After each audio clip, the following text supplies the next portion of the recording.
Olá, muito boa noite para você. Já estamos no ar com o nosso Terra Viva DBO na TV desta terça-feira, 1º de fevereiro de 2022. E a gente já começa o programa de hoje com a entrevista do dia. Hoje a gente vai falar com um especialista sobre as tendências do melhoramento genético no rebanho. Com o consumidor de carne aí cada vez mais exigente, com a busca do pecuarista em aumentar a velocidade de ganho de peso dos animais, o uso de sistemas de cruzamentos, como inseminação artificial, para melhorar o índice de produção pecuária, está cada vez mais comum.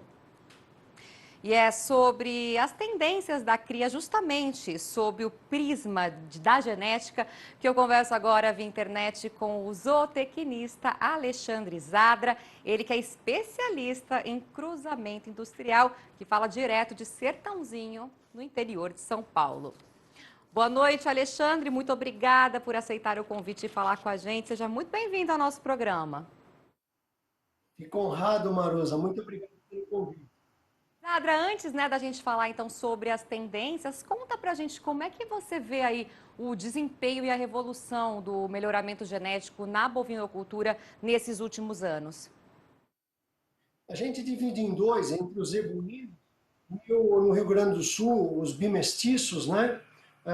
E também as raças adaptadas. Eu vejo com bons olhos o resultado de crescimento e o ganho genético vem acontecendo. Eu estou 30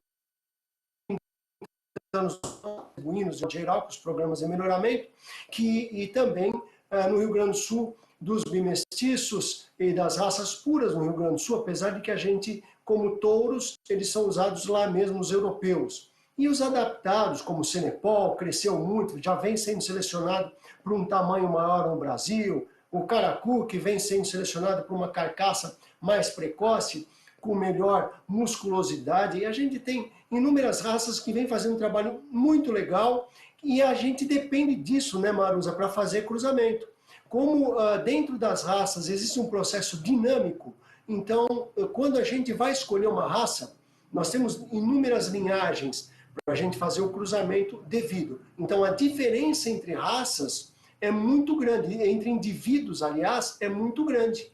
Talvez a diferença entre indivíduos dentro de uma raça, Marusa, seja muito maior do que a diferença entre raças. Por isso que é importante a gente acompanhar de perto esse melhoramento ou seleção que é feita em cada raça para poder aplicar no cruzamento. É aí que eu queria chegar, né? Como é que o pecuarista, então, deve fazer para definir o tipo de estratégia de cruzamento, então, a ser adotada na propriedade dele?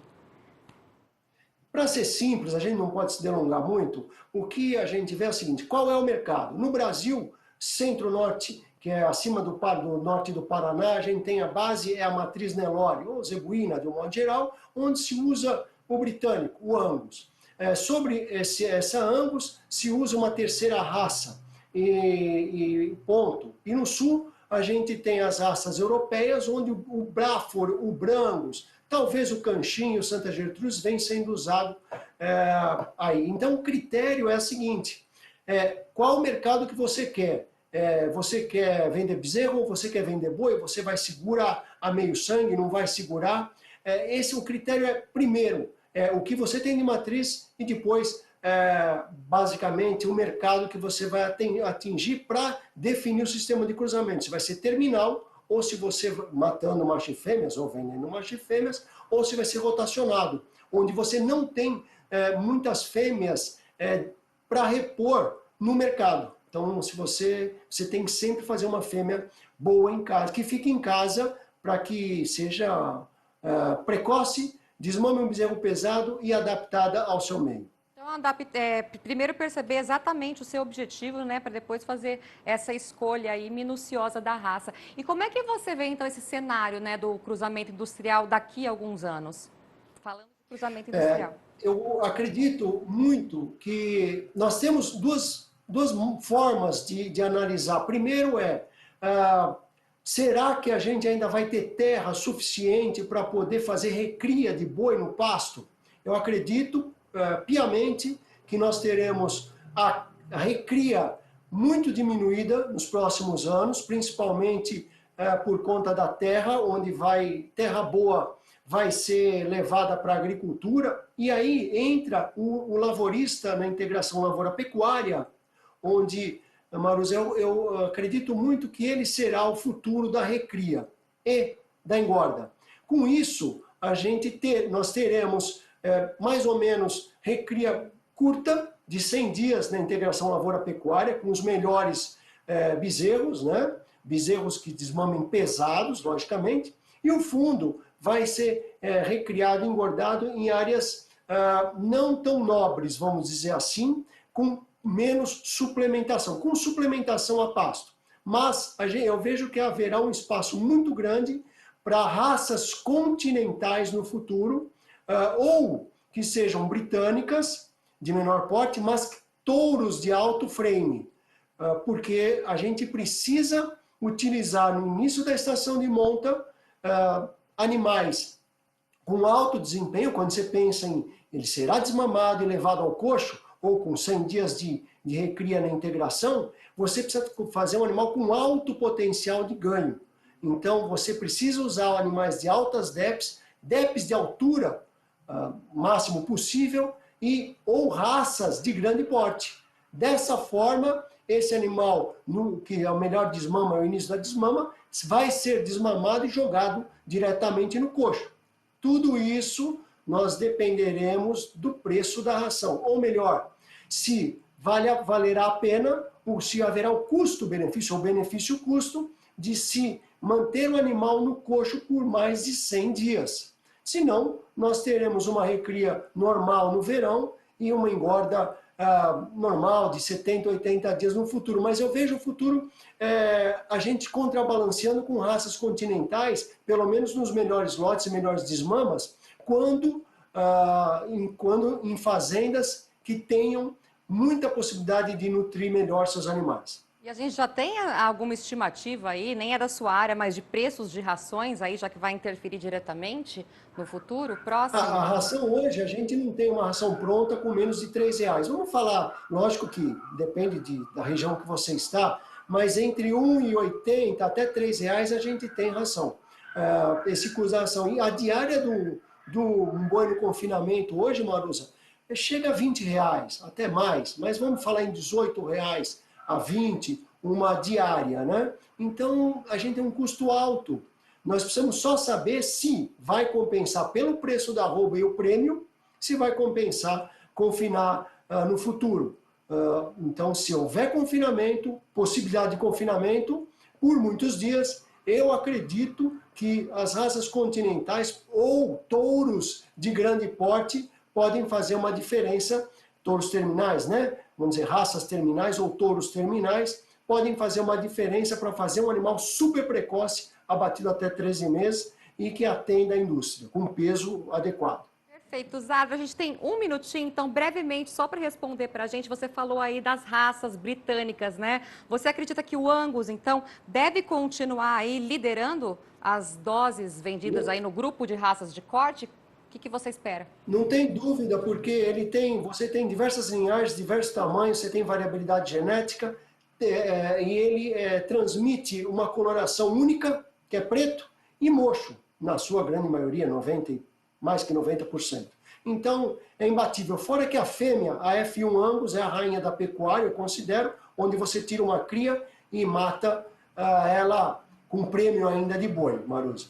Então, vai continuar assim, sendo a rainha das raças europeias. Tá aí, então, as informações sobre as tendências do melhoramento genético. Aí, Zadra, muito obrigada pelas informações, viu? Sempre muito bom tê-lo aqui conosco em nosso programa.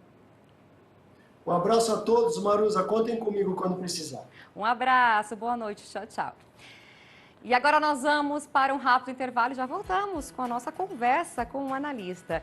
Fique com a gente aqui no Terra Viva, sempre cultivando o melhor do Brasil, porque a gente volta já.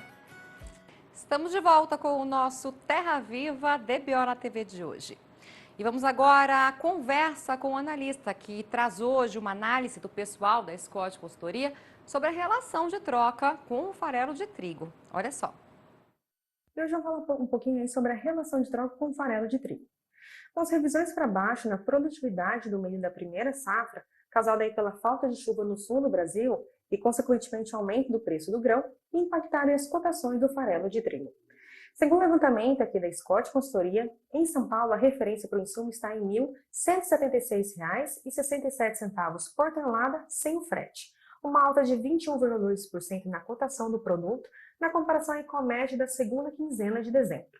E já no comparativo anual, houve uma queda de 13,1%. Em São Paulo, atualmente, a relação de troca está em 3,54 arrobas de boi gordo por uma tonelada do farelo de trigo. Com isso, o poder de compra do pecuarista caiu 12,3% em janeiro em relação a dezembro, em função da alta mais significativa do alimento concentrado frente à alta da cotação do mercado boi gordo no comparativo mensal. Bom, já na comparação com janeiro de 2021, o poder de compra do pecuarista aumentou 25,5%, ou uma queda de 1,21 arrobas de boi gordo para a compra de uma tonelada do farelo de trigo. Bom, para o curto prazo, a expectativa é de mercado firme para o insumo, acompanhando as cotações do milho e sustentado pela indefinição sobre o confronto político envolvendo os países europeus. Bom, por hoje é só. Muito obrigada a todos pela atenção e até a próxima. Agora, olha só, está tramitando na Câmara dos Deputados um projeto de lei que prevê criar um imposto de 15% sobre a exportação do milho até o final do ano. Mas essa proposta não está agradando produtores e entidades ligadas ao setor. Você vai entender melhor nessa reportagem. A colheita do milho semeado desde agosto de 2021 no Brasil deve ser de pouco mais de 24 milhões de toneladas. Volume 16% menor do que as estimativas projetadas em setembro, quando se esperava uma colheita na casa dos 29 milhões de toneladas. Entre outros fatores, a estiagem no Rio Grande do Sul ajuda a explicar o recuo nos números. Para se ter uma ideia, a Agroconsult prevê quebra de 53% na produtividade nas lavouras gaúchas. No Paraná, as perdas nas lavouras podem chegar a 15%, cenário que colocou em debate a situação de abastecimento de milho em todo o país. Numa tentativa de fortalecer o abastecimento interno do grão, um projeto de lei que já tramita no Congresso Nacional pretende taxar em 15% as exportações de milho até 31 de dezembro desse ano. O texto autoriza ainda que o Poder Executivo altere essa alíquota em até 10 pontos percentuais durante o período. No entanto, entidades representativas do setor são contra essa taxação proposta pela deputada federal Soraya Manato.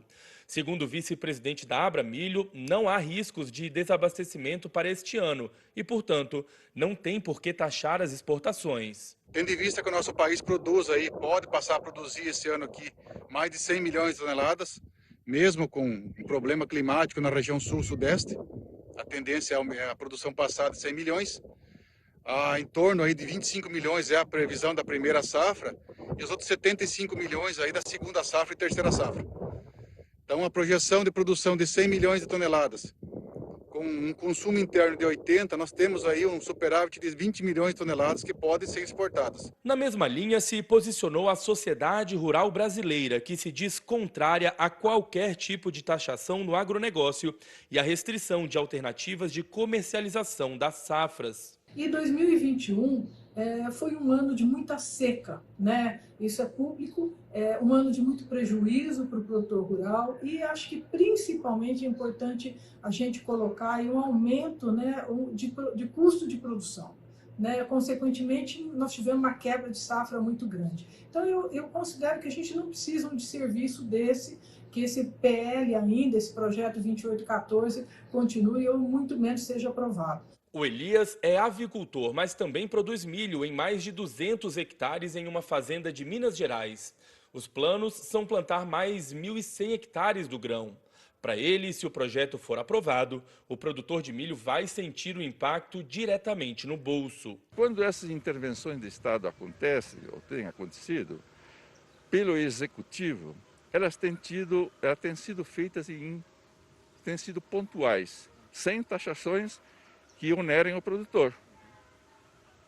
E o produtor do Rio Grande do Sul já perdeu, não vai perder mais, não tem como perder. Para Donadelo, é preciso que o país invista em logística para que não haja desabastecimento em nenhuma região produtora. Tanto logística de armazenagem, a nível de propriedades rurais, como logística mesmo, transporte, ferrovia, hidrovia, rodovias duplicadas, enfim. outros tantos fatos aí que podiam vir a mitigar todo esse desgaste se o Brasil tivesse investido. A produção cresceu, tanto na produção de milho, soja, carnes, enfim. Então, com a demanda maior para a produção de proteína animal, demanda mais milho. A proposta sobre o projeto de lei tramita neste momento na Câmara dos Deputados e será analisada pelas comissões de Agricultura, de Finanças e Tributação e de Constituição e Justiça. Em uma transmissão pela internet, o presidente Jair Bolsonaro sinalizou que, em caso de aprovação pelos parlamentares, deve vetar o projeto. Isso aí é uma interferência do Estado no livre mercado. Sim. Acho mais do que inflação pode ocasionar esse projeto. Poderia ocasionar até desabastecimento, desestímulo para o plantio. Se porventura aprovar, a gente tem aqui a caneta para o veto. E agora a gente fala sobre leite, porque pressionado pela demanda enfraquecida, o preço pago ao produtor de leite atinge nesse mês o menor nível desde março do ano passado. Aliás, em janeiro, porque agora a gente já foi para fevereiro. O valor é 5,6% inferior ao registrado em igual período de 2021 e também o menor nível desde março do ano passado. O CPEA destaca que a queda de preços ao produtor, apesar de ser típica para esta época do ano, não está relacionada a um excedente de oferta. A entidade atribui o cenário à fragilidade da demanda por lácteos e à perda do poder de compra no mercado interno. Com dificuldade em assegurar uma boa liquidez, a tendência entre dezembro e janeiro foi de aumento dos estoques e de necessidade de baixar as cotações negociadas com os canais de distribuição. O Centro de Estudos avalia também que as irregularidades no regime de chuvas diminuíram a qualidade da alimentação animal, ao mesmo tempo em que os preços dos insumos subiram. Nesse contexto, segundo o CPEA, os investimentos na pecuária leiteira têm sido comprometidos, com perda no potencial produtivo. E agora nós vamos para mais um rápido intervalo e já voltamos com as informações do mercado do boi gordo nesta terça-feira em todo o país. Fique com a gente aqui no Terra Viva, sempre cultivando o melhor do Brasil. A gente volta já. De volta com o Terra Viva Debiona TV de hoje. Chegou a hora então da gente falar sobre o fechamento do mercado do boi gordo nesta terça-feira em todo o país. Como a gente vem falando aqui, né, quase todos os dias, as escalas de abate em São Paulo seguem confortáveis. Segundo a Scott Consultoria, as compras dessa manhã foram praticamente cumprimentos das escalas da semana que vem. E os preços tiveram mais um dia de estabilidade.